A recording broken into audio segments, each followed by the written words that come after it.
To make sure you get the most out of wealth, wine and wisdom, folks, please follow the house rules. Don't be a wallflower, get involved in the chat and enjoy this episode of Wealth, Wine and Wisdom.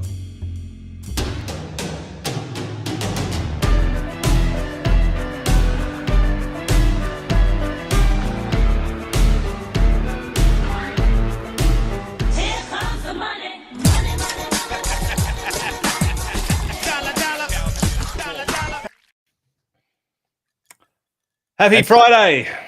How are you, Witten? Mate, good. We made it to Friday, which is fantastic. Fantastic news. Wealth, Wine and Wisdom. Welcome, folks. Good to see you here. A few of the early birds are already on. Always great to have you with us, folks. Oh, it's daylight savings. Mate, it is a little bit early in Queensland for... No, it's not really, actually. Most Queenslanders are stopping about midday on a Friday. you knock off at 12, isn't it? Poets' Day, piss off early. Tomorrow's Saturday, that's it. Something like that. There you go. Well, welcome along, folks. Good to see you here. Got a few of you in the chat already. So say a hello. Let us know where you are, what you're up to. Tracy's in the house. Tracy. Sonia's here too. Oh, while we're doing that, I'm just going to throw another one out to the local members just down the road here at Barmer Park. Jason, I'm going to bring some of this up when I come up to Queensland next week for the exit plan. This is the boat shed. You'd know that there's lots of these things on the beach. Nobody ever goes there because it's too cold. But mate, this is an interesting one. This is a Pinot Gris where they leave it on the skins. So it's kind of halfway between a red and a white, mate. It's absolutely beautiful. You'd love it from a place just around the corner from me, Barmer Park. Absolute cracker bottle, ladies and gents. If you're on the Mornington Peninsula, go past, say good day to my friends down there. Cracking bottles of wine where we don't get anything from it other than the occasional glass of beautiful wine. But that's an absolute cracker, mate. Pinot Gris on the skins. Good way to start a Friday. And looks like you can put a bit of ice in it, Fenton. So it's Queensland style. I was hoping you wouldn't notice that one. Most Witten style, anyway. There you go. Well, ladies and gents, if you're tuning in, a little bit about Wealth, Wine and Wisdom. This has been cracking on for a good few years now. We started off strong during COVID times, helping business owners and investors navigate their way through clickbait journalism that preys on the fear and the uncertainty, but fails to show the opportunity that sits in front of you. So we decided to come out in the form of social media, and Wealth, Wine and Wisdom was the form, and the information's all about giving you facts and the theory and the strategy to navigate uncertain times in business, in investing, in property, in real estate, in superannuation, in tax, so that with the chaos and the BS that's out there from the politicians lying through their teeth, through the media, just trying to scare you into never wanting to wake up in the morning, as to how you can take that fear and turn it into opportunity. And ultimately, that's what we started in COVID, and that's what we're doing today with government debt just smashing through the $1 trillion rate and showing no signs of slowing down. Housing affordability, well, now it's just getting harder and harder. What's the reason why? Because we don't have any bloody properties to put them in. And what's the government doing about it? Sweet fuck all. And so in there is some incredible opportunities that we can take advantage of if we can just look at what the real data is, the real facts, and maybe have a steady compass of what true north looks like for you. Wealth, Wine and Wisdom is our forum to be able to share some of that information with you and hopefully give you a steady guide, some good information, and help you look in the right direction for the future.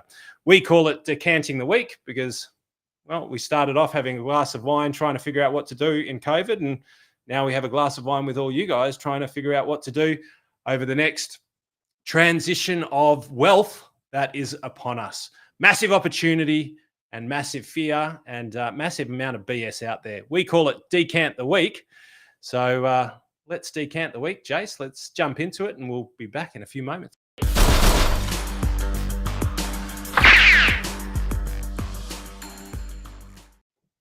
So, Witten, I've missed you, mate. So I've missed you. Haven't had you around for a couple of weeks. Times, yeah. You've had to navigate with a few guests, which is always interesting.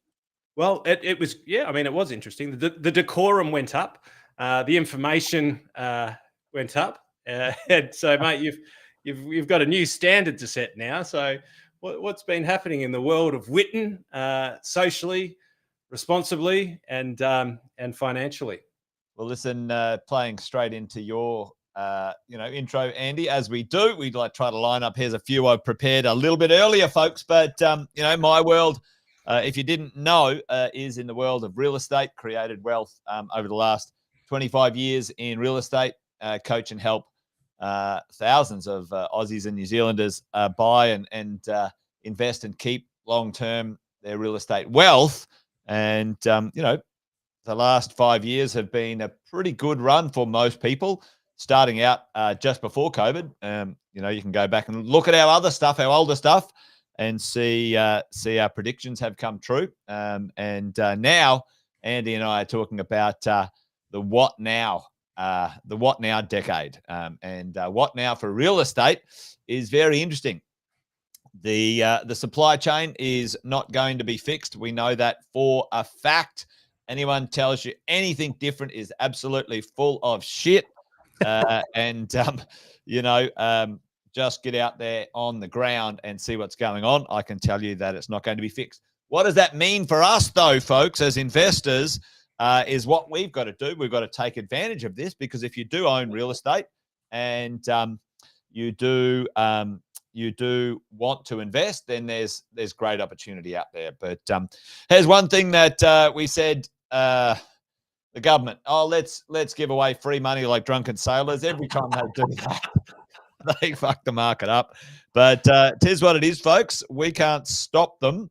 We can vote a little bit better, but right now we're not stopping them. They're giving away free money. Matter of fact, it's not free money. You and I, Andy, and everyone covered this last time.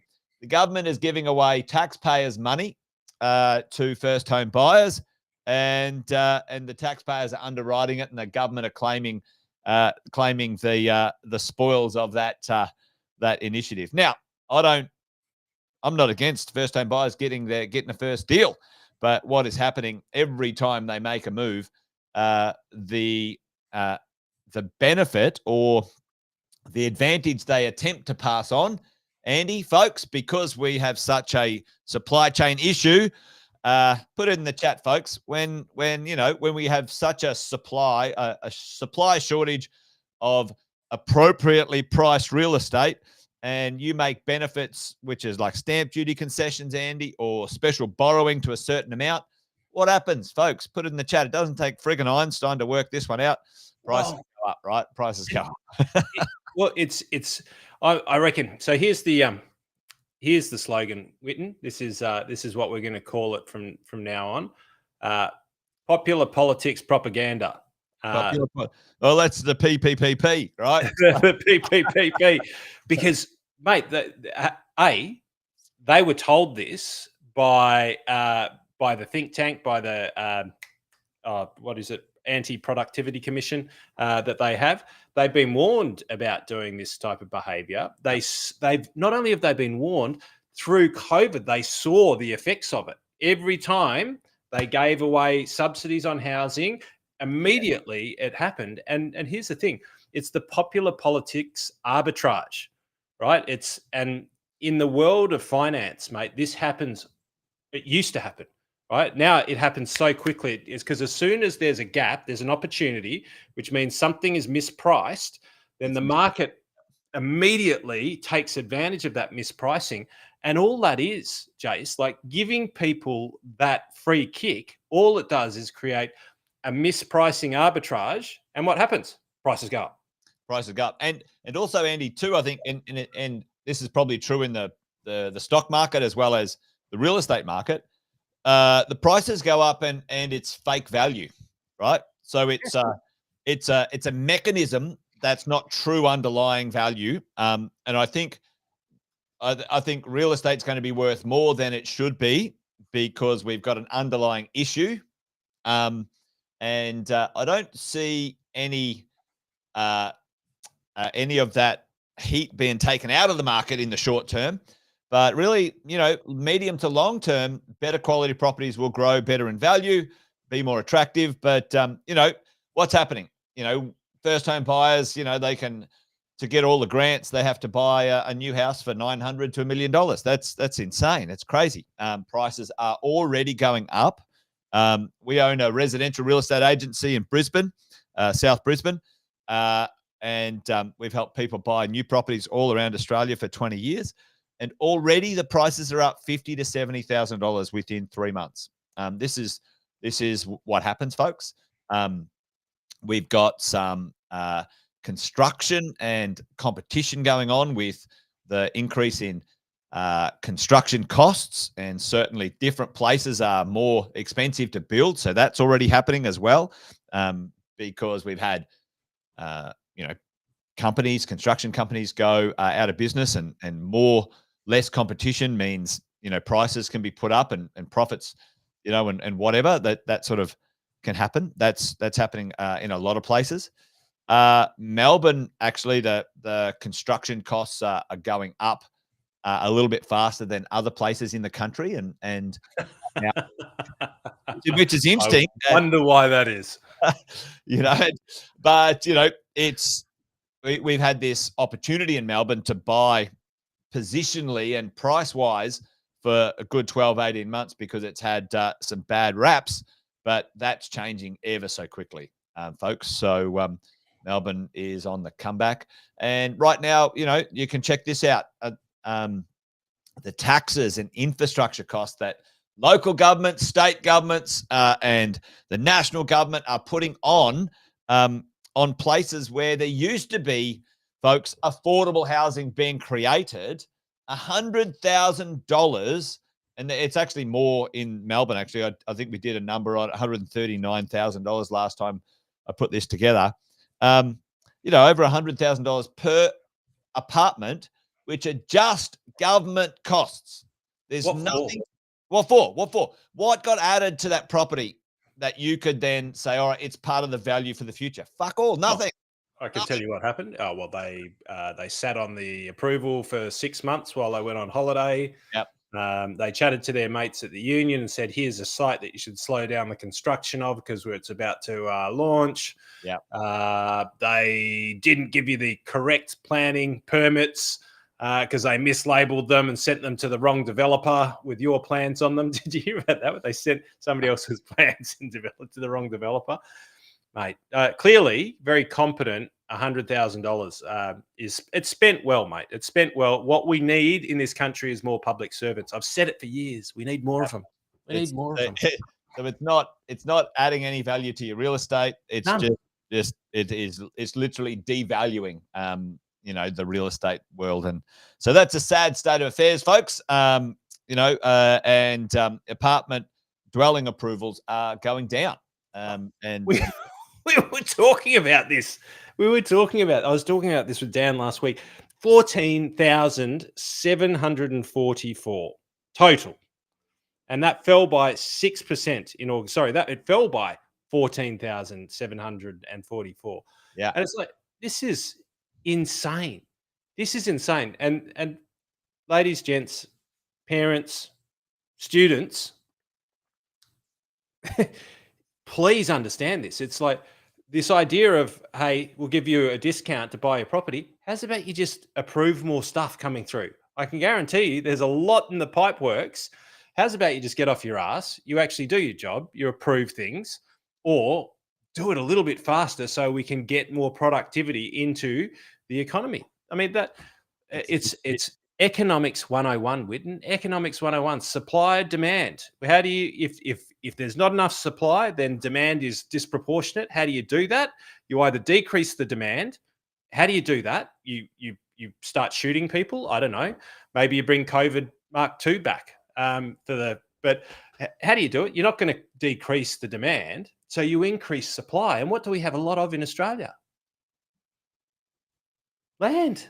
It's insane. It needs to be something much better. Well, listen, this is happening in Sydney right now. There's certain NIMBY and YIMBY conversations going on, not in my backyard, and yes, in my backyard when it comes to development. It's a funny one. Well, listen, New South Wales actually is taking a stance on this. They've decided that they're going to rip in, and they've taken some powers off certain councils, folks. So this is some good news. Now, Yep. I think it's great, but for those who are going to have less say, which I think the pendulum swings. It just gets ludicrous one way then the other. If they were just even keeled about it as you went along, we probably wouldn't be having these problems. But there's $100 million project. Hundreds and hundreds of properties in great spaces and places. And the locals are saying, no, piss off, don't build it here. I've got a thought on that, Jace. It's not a good one. But the good part about a few things that are going on is some of the local councils are going, listen, we're in support of this. We need to increase density in our areas. It's good for them. They get some infrastructure costs, and so they get some extra income. But if they don't, the state government will be taking their planning permissions off them, and it'll go over the top of them. So, New South Wales has done that a couple of times. So this is one space to keep an eye on, Andy and folks. I don't think it's going to fix the supply problem, but what will happen, listen up, folks, what will happen, we have Melbourne is, we're still undersupplied in supply, but Melbourne is supplying the most real estate in Australia. And they're only about 15% off the pace, where places like Queensland and New South Wales are 40 to 50% off the pace to hit targets, to just basically break even. What will happen, here's the drill, is there'll be opportunities to buy really well in New South Wales and Sydney again, because the supply becomes available. And for us as investors, folks, this is where the good part is, right? I'm a fan of buying off the plan. I've bought a lot of off the plan properties in the past. What will happen is most people will be afraid of purchasing off the plan, Andy, and they'll seek out existing property. Now, existing property will get overpriced for the relative return and risk, as far as I'm concerned, and off the plan it will be underpriced in its relative value once there's a bit of supply that comes through. You can see this as a correlation in certain places, especially in Queensland and Western Australia, where those markets are undersupplied, and in both types of property. So here's a positive to finish on my piece for today, Andy, and I'll throw to you that these issues are going to turn a little corner for us if we're investors, and we can get a piece of the action over this next 3 to 5 years.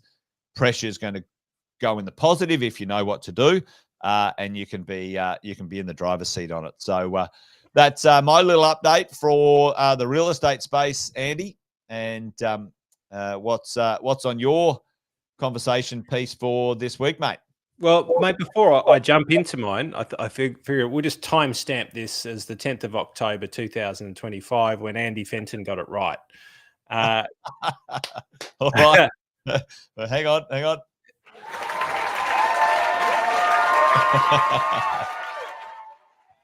So here's what I think is going to happen, based on the federal taking over the state approvals, because this has been something that's been happening, and I've been watching it closely in my neck of the woods for my own selfish reasons, right? And I was thinking, why the push? Why the push? Housing approvals down, everything's down. And I'm like, yes, that makes a lot of sense. Take it over. So modest. I'm talking about the future, yeah, and I guarantee it's going to come true, because one of the things I always say is capitalism. There's no major conspiracy theory. That's my belief. But capitalism is a self-sorting system of extraordinary efficiency, right? You can predict greed. You can predict foul behavior. You can predict these things. It's very, very easy to predict it if you just put on a politician's hat. And so let's line these things up. Taking over land in Australia without a dwelling and taxing it, right, for the approvals. This is what happened in COVID. If you did not have a building on a block of land, they were bringing out a tax that was saying, if we rezone your land, then you will be taxed on the value uplift. But don't worry, we'll give you a loan at like 16% or something like that if you can't afford to pay the tax, something dumb, right? So that was number one. Number two was then that they said, okay, foreign investment discounts for build to rent, right? Foreign investment discounts for build to rent, stamp duty, all of these concessions, land tax, blah, blah, blah, right? There's a few others that line up here, but I'm taking too long to get to the point. Crack on, Fenton. My point is, I reckon the reason that they're taking this over and that there will be benefit to it in a lot of areas is so when these build to rent, when they do their deals with BlackRock and when they do their deals with Cbus, and I've got a few things to talk about the super funds today, but when they do those deals, the local government will be powerless to stop it. Will be powerless to stop it. They'll just go, nope, we've done the deal with Cbus. They're building there. Boom, the deal's done. It's gone. It's frictionless. The only people now who can control the cost of the project are the unions. Yeah, yeah. That's my prediction. Yeah, and I would concur, certainly, because the build to rent mobs are picking up pace now, and they need sites because the money won't come if it doesn't get moving. They need momentum. Yeah. Yep. And this is a great way of them being able to control that. There will be benefit for us. There absolutely, because I think it's a devilish approach creates great opportunity as well for us. I just think it's the wrong way of going about it. Anyway, yeah, I'm with you. One last piece before I finish, I'll throw to you, which is just one little bit here, which is I saw this. Yeah, and the reason I like the idea of that. A lot of people talk about land content. And yes, land content's a very basic way to manage. If you got land content, values go up, and that's it's pretty good. But don't underestimate position. You have a look at this: the further away you are from the CBD or a piece of infrastructure that's highly sought after, especially for travel and transport. Now, is that as important these days, where people can work from home? Maybe a little less, but still very important. Logistically, it still is, and it will never be different until we can solve logistic issues. Yeah, logistic issues. So, this is why I'm very bullish, Andy, and folks listening in, about the world of medium to high density dwellings. If you understand how to purchase well, the closer you get to something valuable, the more valuable they are. And one of the good parts that I like about it, Andy, is that when you own, if your property's worth $3 or $4 million and your land content's quite small, your land tax is very, very low compared to the yield and return that you're getting in comparison to a house or maybe a large plot of land. Your land tax will be quite high in comparison to the dollar for dollar value. So it's a bit of a mix. But don't underestimate the distance from the CBD being something that is undervalued in that space, as far as I'm concerned. We need to coin a phrase on this one, because I'll put the challenge out there. Here's the challenge: buy a bit of real estate for $3 million Australian, which is more than which is 4 bedrooms or more in any westernized major metropolis. And what I mean by that: Paris in France, London in England, Stockholm in Sweden. Go to any major Western city, right, and see whether you can get a 4-bedroom apartment for that amount. And I guarantee you will struggle. You will absolutely struggle. And the reason why you'll struggle is that logistics of cities, there's a reason why cities are cities. And the reason why cities were even born was based on infrastructure and logistics. That's going back to the Roman Empire, when the first sort of sewerage systems were developed, right? And that has not fundamentally changed. As a matter of fact, it's become more important over time. So, there's a big reason why cities are cities. And they said in the middle of COVID that cities were going to be broken. Nobody was going to go back into cities, but quite clearly they got that one wrong. But mate, so yeah, I concur. I agree. We're agreeing today, but it's a bit weird. Anyway, we'll crack on. We'll find something to disagree about, I'm sure. But mates, like this one, ASIC is flexing some muscles around here. But this is a really interesting one. Caught this headline: ASIC to crack down on asset valuations after scathing superannuation report. That captured my attention, because ASIC is typically the drunk driver that falls asleep behind the wheel, and then cries, "Oh, it's not my fault."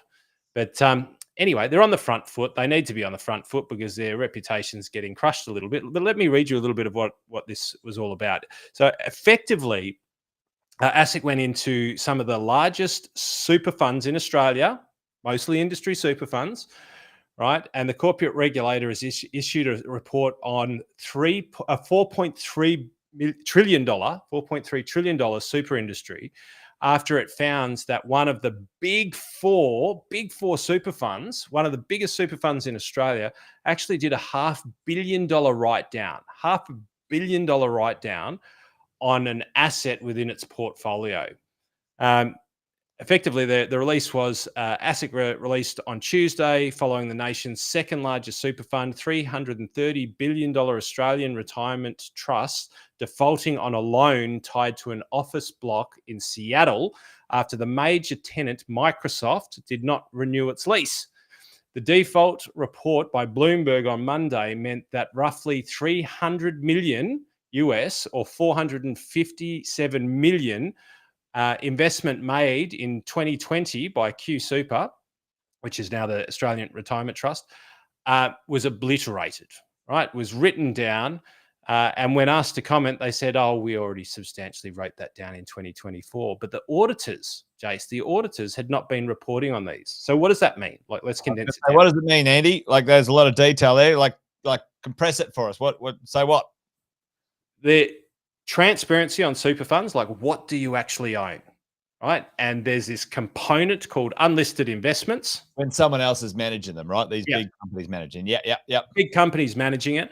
Yep. It's like, what do I actually have in my portfolio? What's producing the returns? And are the returns that are being publicized, are they real, right? And so the only way to define whether they're real or to be able to see whether they're real is to actually understand what you're invested in. And there's this part in a lot of the major super funds. And when I say super funds, I mean not retail platforms that you can choose your own investments or self-managed super funds where you can choose your own investments. I'm talking about the big ones like Australian Super, like Rest and like CBUS, all these big super funds, right? I'm not going to isolate any of them individually. I don't want to get sued. But ultimately, there's a part of the investments which are unlisted investments. I love unlisted investments. Big fan, right? Unlisted investments could be property. And in this case, they were.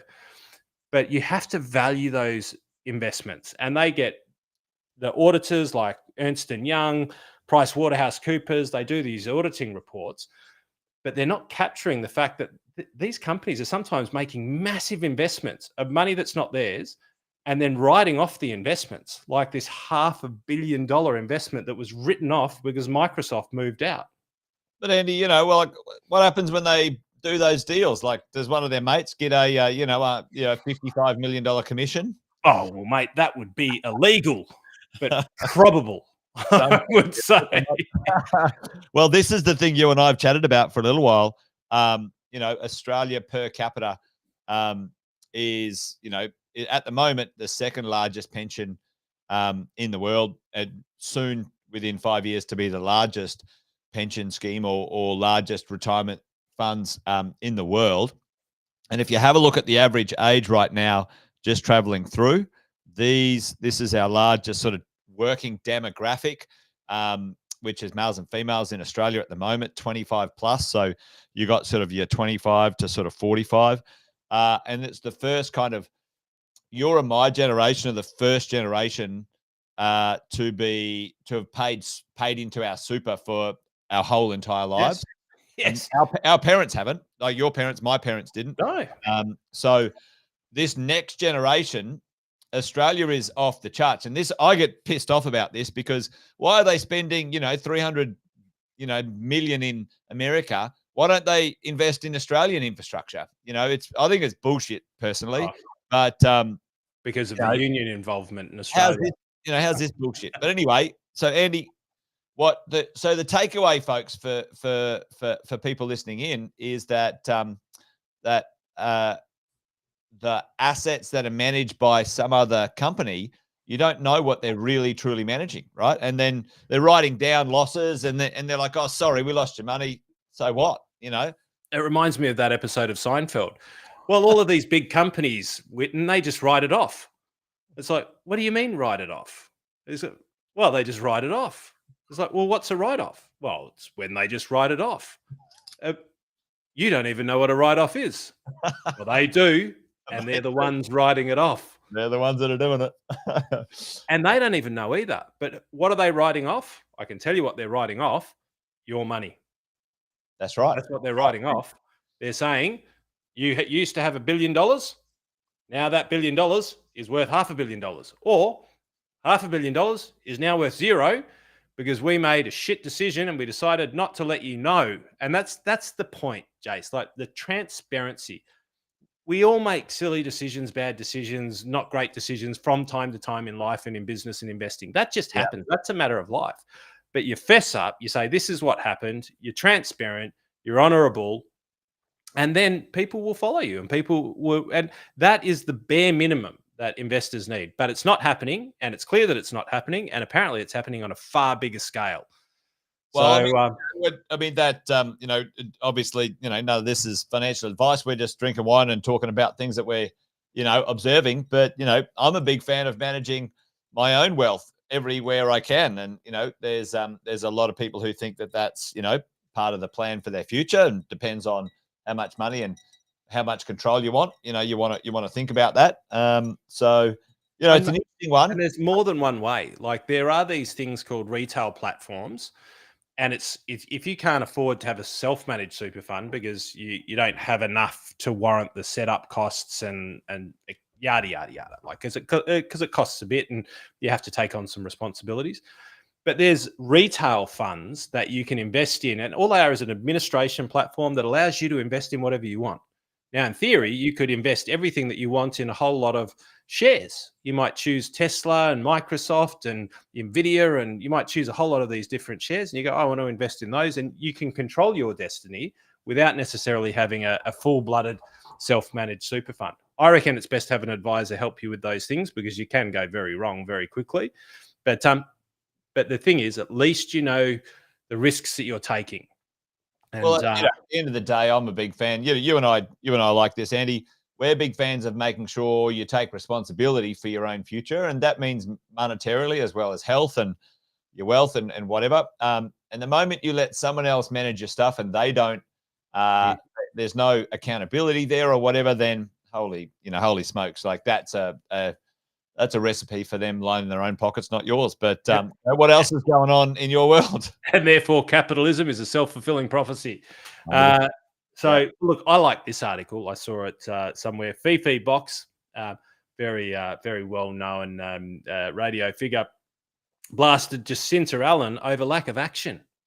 Can you believe it, Jace? Like Jacinta Allen, the Victorian Premier. I mean, she's been acting a lot. She's been acting like she's been doing things in the best interest of Victoria. She's been acting like she's not Dan Andrews' puppet. She's been acting like she doesn't know why he's over in China and why she was over in China trying to rattle the tin and say, please buy property over in Australia so that we can pay for the Metro Rail. She's been doing a lot, mate. She approved the Metro Rail, which continues to basically be bankrupt. She approved a statue of Dan Andrews, which is going to be erected. And erected is the right expression because, in my opinion, it should look like a giant cock. And bronzed up. It's a beautiful place for a bird to poo. So I don't know. I reckon Fifi's off the mark on this one. I think Jacinta has been very busy. Oh, the other part, Jace. She's been very busy ignoring people's votes because we voted no for the Voice, and yet she's just still putting in the Voice as a second part of government in Victoria without the people say so. We voted no. She's doing it anyway. So I don't know, Fifi. She's been up to a fair bit, I would say, over time. I can't say the same about our great treasurer. You'll like this one, Jace. So this is an interesting one of how yours and mine and everyone who's listening, our taxpayers' money is being spent. So part of their policy was for the last 3 budget updates, Albanese government has failed to meet its own target to save at least 50% of the new taxes, not the old ones, save for the future, like they ask you to do as Australians. And then if you save too much, they'll tax you, right? But they've ignored their own fiscal targets. Check this out. Tax upgrade saved per budget, right? There's the coalition which is in tatters. It really is, unfortunately. Now, Labor did a reasonable job for 23, 24, 25, 10%. Mate, they are on the gear again. They're tapping a vein. They're spending it. And like you said, they're using our money to underwrite the property inaffordability problem of the future, which the flip side is the opportunity for investors to make a lot of money, but your average person to be out of the housing market. And they're using our money, our taxes to do it, because they're not saving it, they're spending it. And it's not going into infrastructure, folks. It's not going into things that are going to, make the country great again and operate and attract investment here. At the end of the day, here's some of the things I do agree with when it comes to the intergenerational wealth. Let the parents give the kids the money to get a new home. The parents are wealthy. If they've already got that money, why are you and I, Andy, got to stump up when there's already baby boomers seriously wealthy? They should pass on their money to their children and help them out. That's 100%. Not the government's job. That's bullshit. And if they don't do it willingly, that's what powers of attorney are for. Just joking. Just joking. Well, at the end of the day, it's the nanny state, isn't it? Really, it's like, and it's vote buying. I think who was it said before? Chris is just saying buying votes with taxpayers' money. 100%. While selling you on a dream that isn't real. Yeah. And selling you on a false promise. It really is. Yeah. So it's all lies. It's all lies. But here's the stats to back it up, right?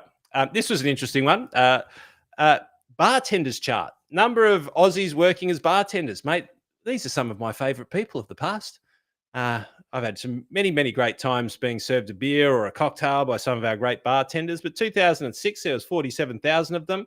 Our population has increased exponentially. There's now only 45,000 of them. They've dropped, and that was at 2021 and decreasing. I've got some insights as to the reason why. This is the tax on alcohol in Australia since August 2023. Look at astronomically how much it's gone up, and it's a bit too fuzzy to read there, but you can tell a compounding effect that is out of control. Is it just us? Well, no. Have a look at this one. So per unit of alcohol, cask wine, Jace, which is what you were. I told you. The least amount of tax per unit of alcohol is the cask wine. So the Fruity Alexia dream is still alive. You can drink it and then use it as a pillow.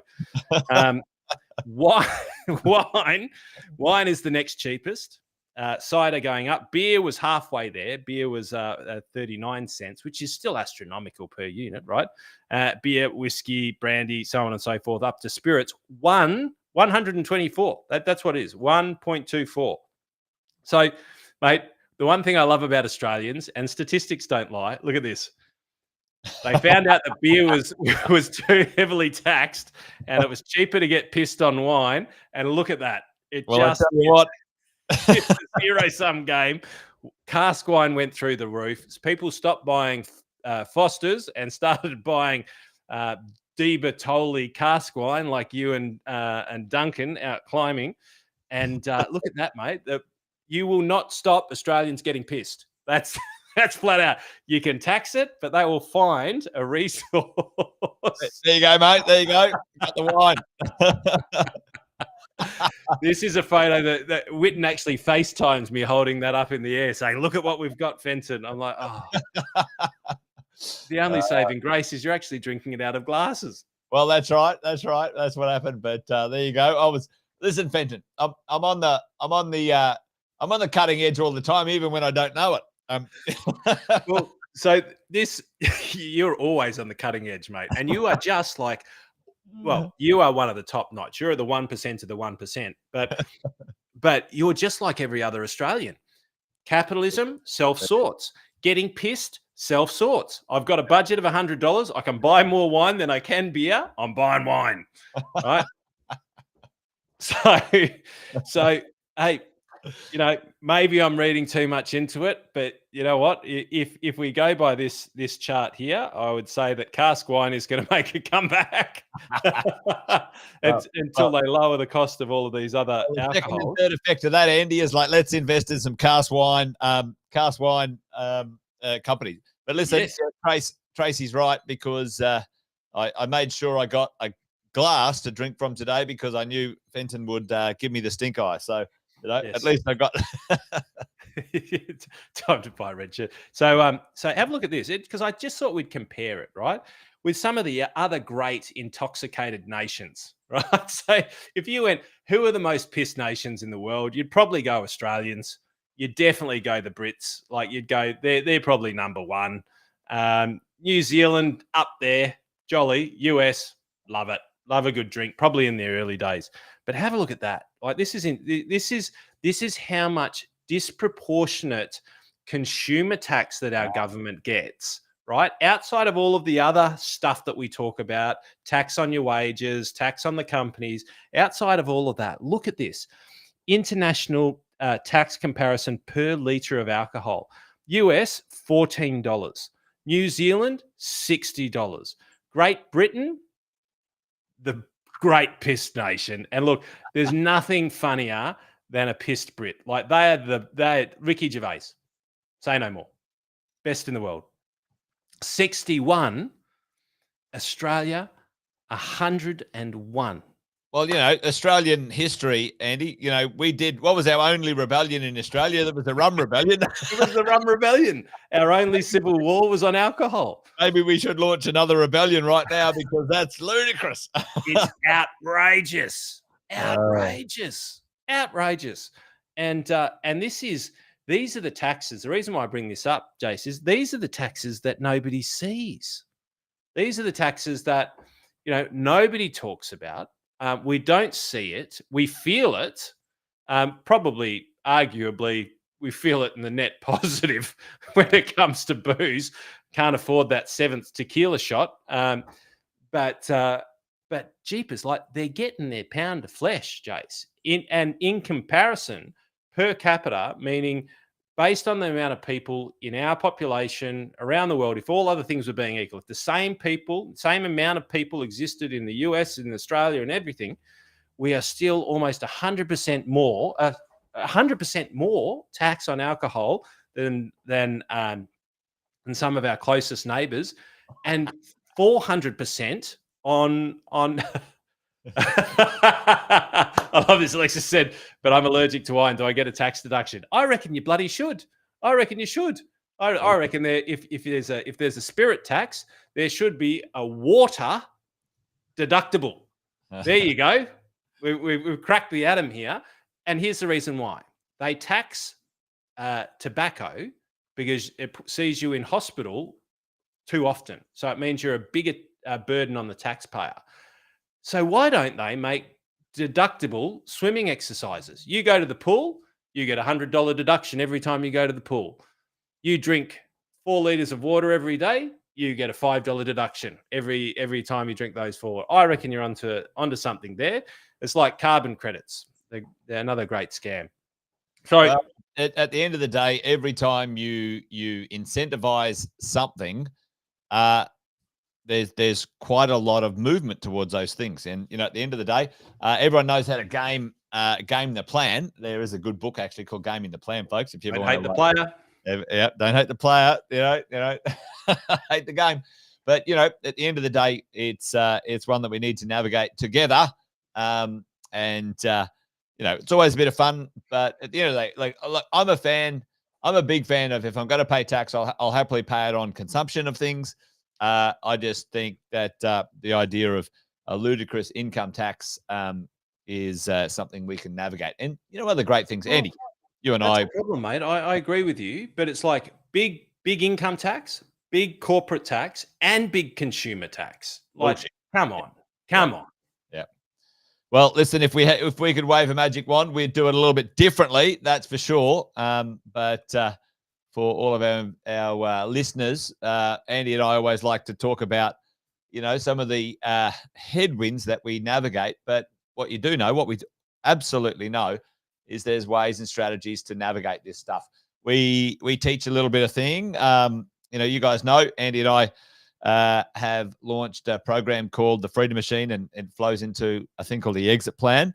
And we teach people how to navigate these things in Australia. Andy and I were over in Malaysia for a worldwide tax conference. It was fascinating. And there's some very good conversations around when and if, maybe shifting to another country, another passport, another residency might be useful when it comes to wealth and tax and lifestyle arbitrage and things like that. But by and large, Andy and I takeaway was that Australia's actually got some reasonable structures and rules if you know how to roll with them. Those who don't learn them get really punished, and those who do learn them actually, Andy, end up like just light years ahead. So well, here's the drill. You can have about $5 million worth of net wealth, and you can organize that in such a way that you'll never pay tax. Yeah. Again, you and your significant other. Otherwise, it's 3 million. Like $2.5 million. Like we do have. They're trying to close the rules down, and that's what Jason and I get pissed off about. It's like, no, you've created a reasonably good system. Let's learn how to optimize for that system, because that's the reason the system's there. The whole reason the system was built the way that it was built is so that Australians could be self-funded, so the government don't have to fund them. Yep.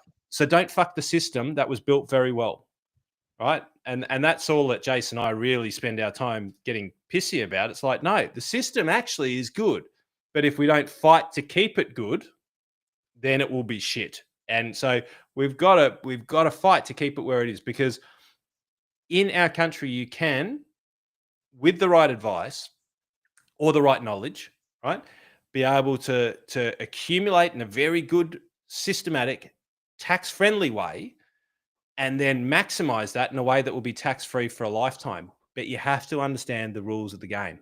Yep. Understand the rules of the game is something that Andy absolutely teaches. So if you're up for it, folks, click on that little QR code there and join Andy next week or the week after, actually. And listen, if anyone's a business owner listening up today and you haven't registered to come to our Exit Plan weekend in 2 weeks' time, you're missing out. Next week. It's next week. Next week. Anyway, scan the code. Come along, folks, if you want to, or put it in the chat.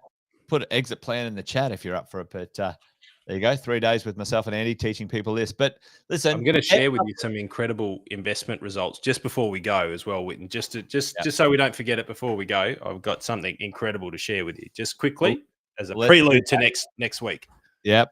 All right. Well, pretty pumped about next week. We do it twice a year, but this is an interesting one, Andy. Like the baby boomers. Australia is pretty large at the moment when it's $4.9 trillion with a T, trillion, not billion, not million, billion, $trillion. It's happening. And the transfer of this wealth over the next 20 years is underway. We saw the treasurer talking about what did he say? Like a cheeky giveaway, like it pretending no one was listening, but it's like, we just need a fair intergenerational wealth transfer. Like what was that bullshit? Which means basically, watch out, you lot, because I see you're wealthy and I'm gonna fucking put my hands in your pocket, both of them, and grab a heap on the way through. That's what's happening. Fair tax system. Oh, yeah. Don't even get me. Spend it well. Spend it well. Spend it well. Spend it well. That's it. Spend it well. Make sure, folks, you if you're anywhere near this, the transfer of wealth, you get that dialed and sorted, because they're not going to muck around when it comes to getting their fair share, Andy. No, they're unfair share, let's call it. Yeah, it's unfair, and we're going to make it fair. Like, far out. Say what you want about Donald. At least he's pro-business, pro his own business, probably more so than anything. So, the stock market, Jace, is officially, and only just recently, is officially the number one favorite investment Zoom for in on that, Americans. Andy, so we can see I'm it. going to, but Yeah. we got 10 minutes left, so I'm just going to throw some things out there. I can go into some details. Let's have a look. Maybe we'll go through it today. This isn't financial advice. This is just shit that I'm interested in and I've been following, and I might have been dabbling in for a little while. But it's going to get a bit conspiracy tin hat. Are you ready for it, Witten? Are you ready for a little bit of conspiracy tin hat stuff? Because it's not my Give game. it a whirl, Fenton. Give it a whirl. It's not mine. But I understand you love that stuff, and I'm just like, give me the facts. You're like, but there's more than facts. So the division of investment in America by percentage across the population. There's 7% in other investments. Not quite sure what that other in. If it's potentially a union super fund, it could be anything. It could be cocaine. Who knows? It could be a Microsoft headquarters with nobody in it. Just joking. Allegedly, I'd never be able to say that sort of stuff. I'm just joking. Bonds, Bitcoin, and other cryptocurrencies, 6% of total wealth pool of Americans. Gold and other precious metals, 9%. Those are two big movers, Jace. Two massive movers, because they didn't exist. Gold existed. Well, gold existed, minor part. I mean, as a part of the total investment pool of America 10 years ago, those were tiny in comparison. Well, check out this stuff, like your gold there. I mean, you and I were doing with the cryptocurrencies, hopefully we can circle around to this in a minute, Andy, but gold surging. Yeah. So we're definitely going over time today. That's all right.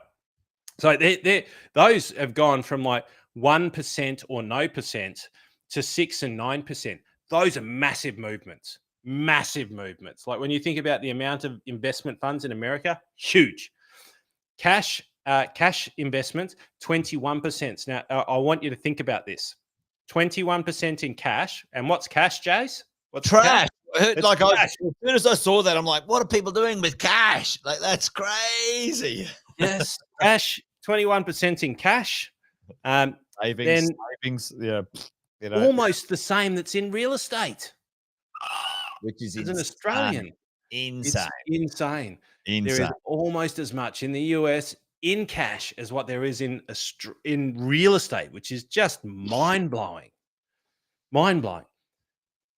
And read between the lines. This is where as investment analysts we start to go, where is the money?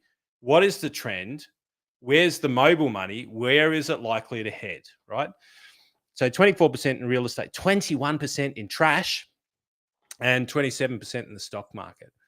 Now, I still think that that's a staggeringly low amount of money in the stock market. But I've got some pretty cool statistics if you want to jump into them, because I've been watching four of my favorites, and I can either save this to next week or jump through it now, but four of my favorites to watch and they're mostly US traded stuff, but they're globally accessible with outrageous returns. Do you want to know what they are? I do, but let's just quickly do like the comparison to Australia, which America loves its share market. Have a look at the comparison. Like, check it out. Australia loves its land and dwellings in comparison, and we won't put the assets and liabilities there, but check this out. There's Australia's net wealth, land and dwellings. We are so obsessed with real estate, which is, hey, shit. So that's drill. Superannuation reserves. 6, 7, 8. Let's call it 9 trillion. Let's call it 9 trillion is in everything else. 11 trillion. So it's well over 50%. Well over 50%. So in comparison to the US, it's a little bit different, right? So there you go. Interesting times. But again, like, even though I'm a property guy, I think the Australian investment landscape's a little bit under diversified when it comes to that world. But it works in Australia, but you've got to understand those risks. It's commercial. Kerry Packer said it well back in the House of Reps. He said, you make the rules and keep them. Don't keep changing them, and don't try and get around them and change them due to popular opinion or based on whatever's going on in the media. I think that's maybe the reason why he bought the media companies. Maybe he thought that he might be able to control the politicians through the media, stop them from doing stupid shit, and maybe he did that for some period of time. But the damage that the politicians in Australia are doing by making it hard to do business in Australia is devastating. And as a result, people won't operate here. But that means markets in other parts of the world, in Europe, in these tax beneficial countries that we were learning about, Jace, those are the homes of some of the largest companies in the world. Yeah, whack it in the chat. Does anybody know where the home of Google is? Does anybody know what country the home of Google is as far as the main HQ? I think I know. Let's see whether they crack on here, because I would never have guessed it. Like, you'd never guess. You'd never think like it could have been this not unusual place, wonderful place in the world. It's quite old via global standards. Can I have a guess? You can have a guess. Yes, Mr. Whitten. Pick me. Ireland.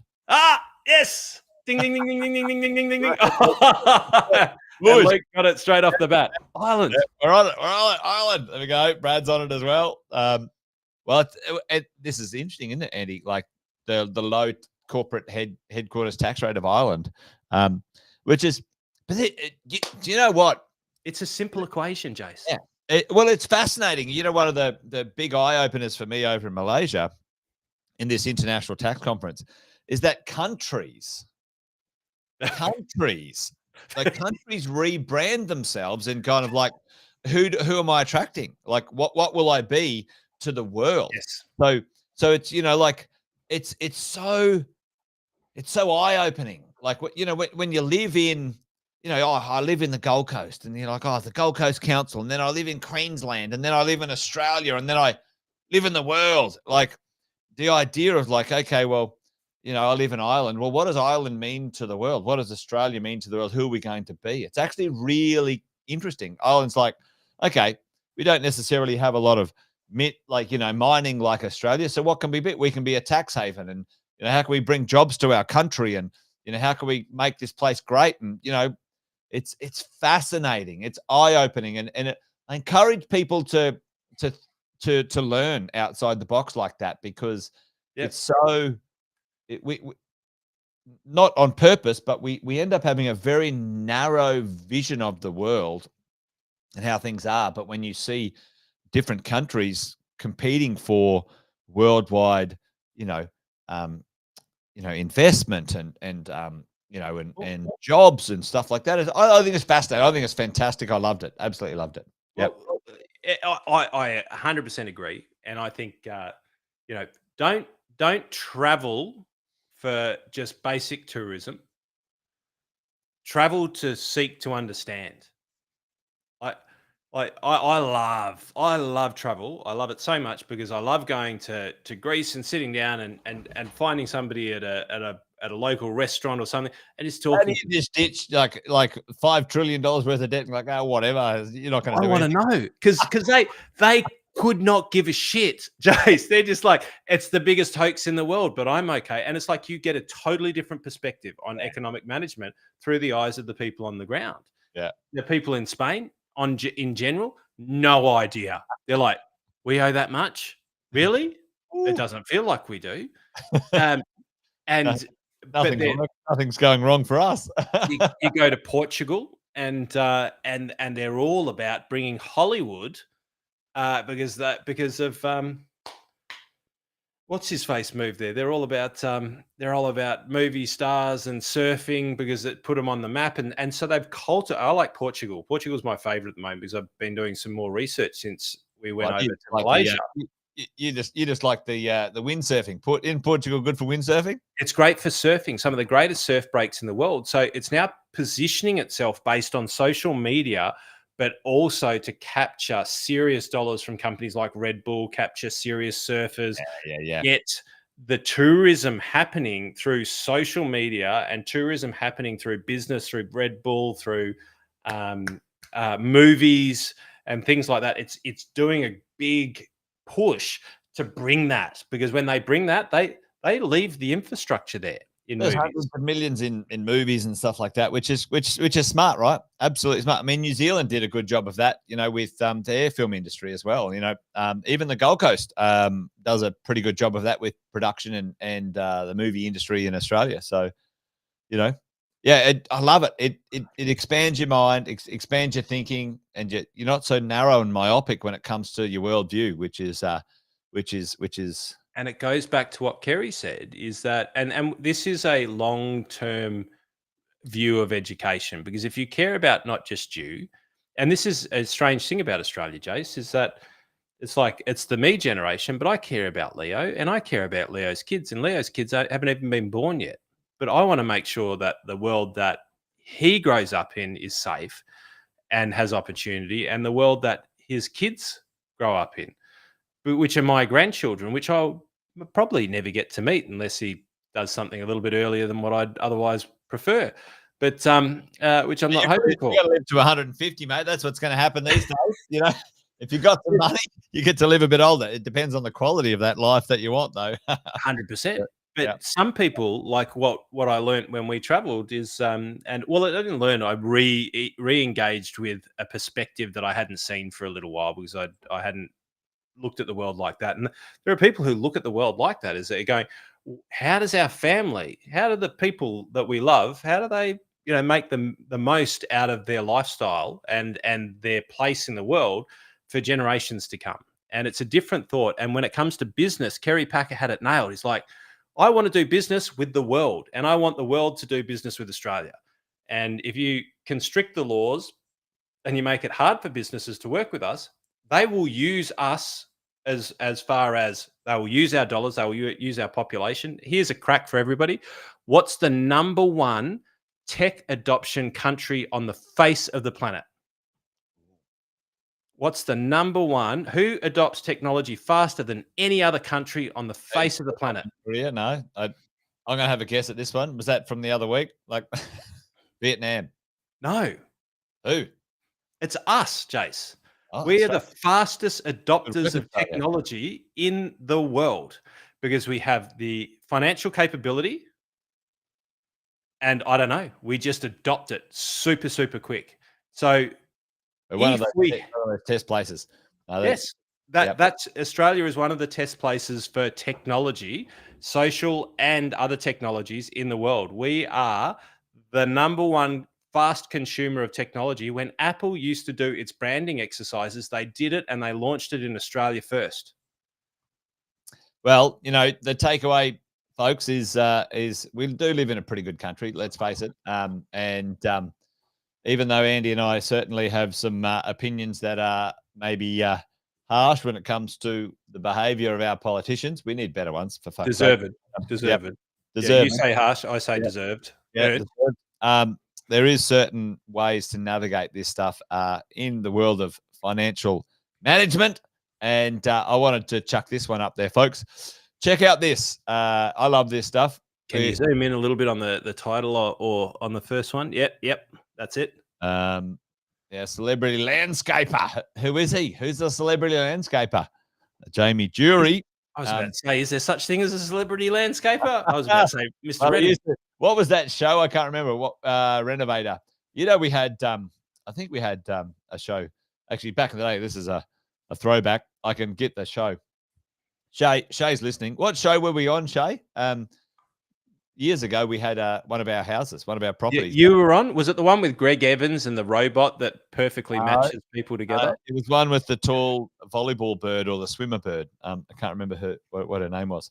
But anyway, we were on one of those Reno shows many years ago. But anyway, Jamie Jury.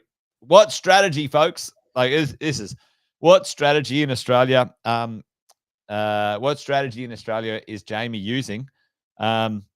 Is Jamie using to move on from his $33 million Pittwater mansion as he goes along? Was it the burned backyard from Bradley Pop? Was that the strategy? I know what the strategy is. Mr.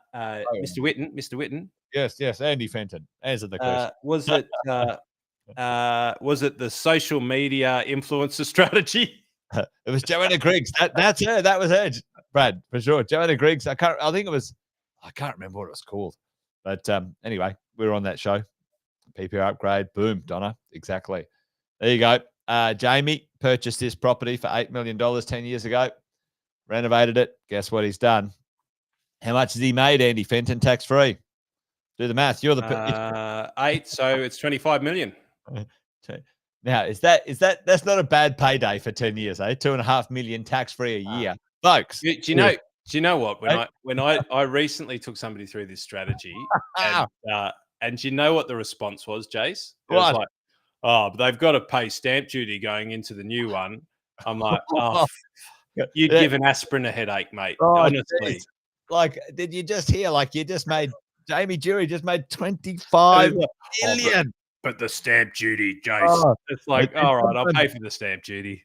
Now listen, and here's another one. Look, Eloise Pratt on the market for 60 million. I couldn't find the purchase price on this because they hide those things. But they bought it 25 years ago, so maybe this is interesting. But again, that pool looks like it could do with some chlorine too. Yeah. It need a bit nice. Auction Squad, that was it, Chase. Auction Squad back in the day. When the hammer falls. Anyway. Gone. Yeah, dead right, Sonia. But this is the thing, folks. Andy and I talk about this. There's plenty of strategies you can use in Australia. You do have to grind it out to begin with, get the momentum, Andy. But once you've got that momentum going, those things start to compound on themselves. And, we love to teach that. Andy teaches it at the Freedom Machine, folks. So if anyone's sitting there going, hey, how do I learn a bit more?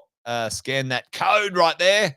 Andy does this every fortnight, and so does the Positive team. But Fenton, any last words for this week? Yes, I do. So next week, we're going to jump into a few things. And one of it is an acronym that could be described as what you and I used to do with panic bombs around a paddock back when we were in our youth. But there's 4 indexes around the world that I've been quite heavily into, and I'm not giving advice here, but I'd love the world to be, and not the world, but listeners to be interested in this, because I think there's some interesting stuff. I'm not saying invest in these things. I'm not going to tell you what they are tonight. It's for the next episode. But I'll tell you the returns as a little bit of teaser. But well, Sonia was holding you an account next week. Sonia. All right. Shit, it might be the week after because we're away next week. So number one is what we used to do around the paddocks. Right. So if you want to ask us, not next week, but the week after, the returns and what it is that Jason and I used to do around the paddocks in our paddock bombs, the annual return, the year return, 42%, 42.8% for the last 12 months, 44.8% for the last 3 years. Every year for the last 3 years, 44.8%, and a measly 27.7% per annum for the last 5 years. One of my favorites. I'm in there. I know why I'm in there. And what I want to chat about in a couple of weeks is the reason, the thinking behind, social investing, social science, investment science. The second one, 40.9% over the last 12 months, 14.2% over every year for the last 5 years. Good compound. Every year for the last 5 years, 14.2%. Yep. The next one, and this is a cracker. 90.9% in the last 12 months, 70.3% every year for the last 3 years, and 45.3% since the day the index existed. Crikey. And then the final one, which is perhaps my favorite. It's not the best returns. It's still outstanding, but it's my favorite because of what it is. 60.97% in the last 12 months, 35.7% every year for the last 3 years.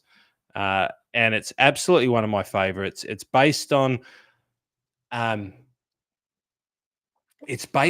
the world is going, Jace, because investing, is about understanding where the world's going in a lot of ways, right? It's about understanding the super trends of the future.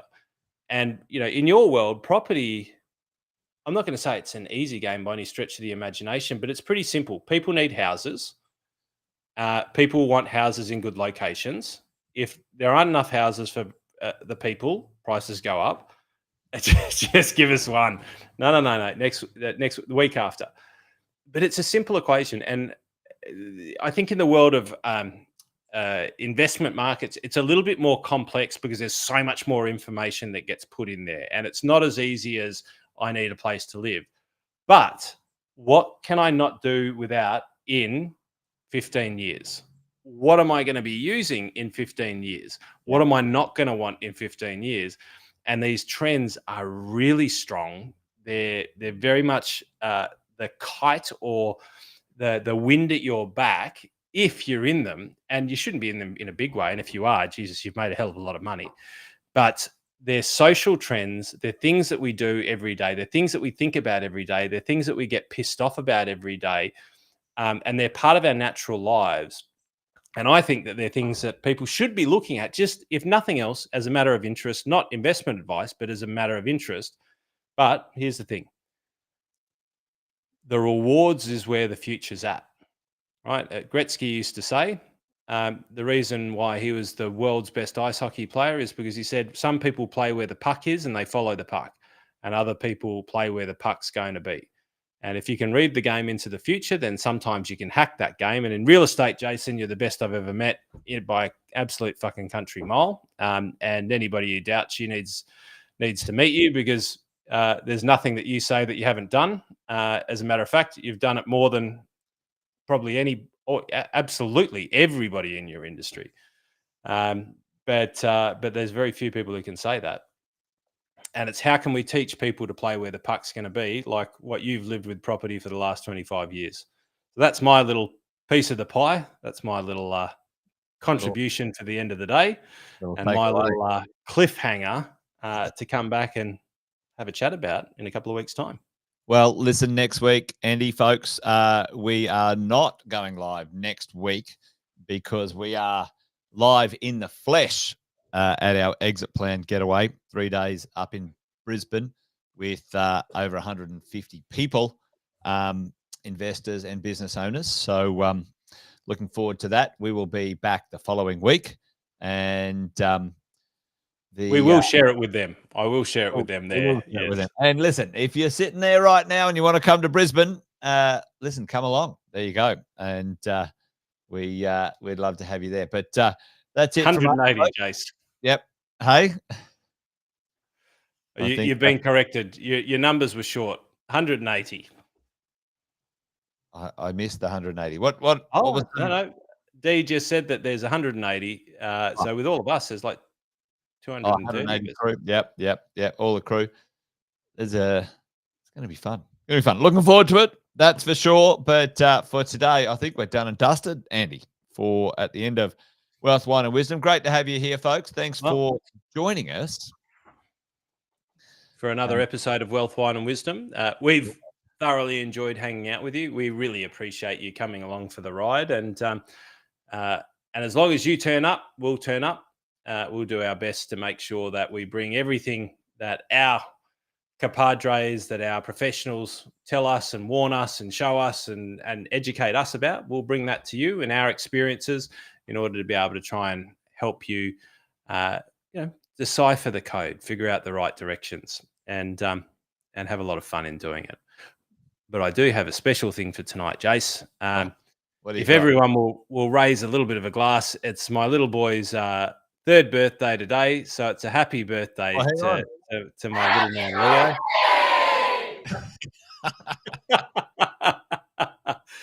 Happy birthday, Leo. It's a happy birthday to my little man Leo. I'll send you all love on his behalf, and I think that's it. That's a wrap for us tonight. May I leave you with the love of a young one, and the wisdom of an old one, and the dreams of a 10-year-old. Witten.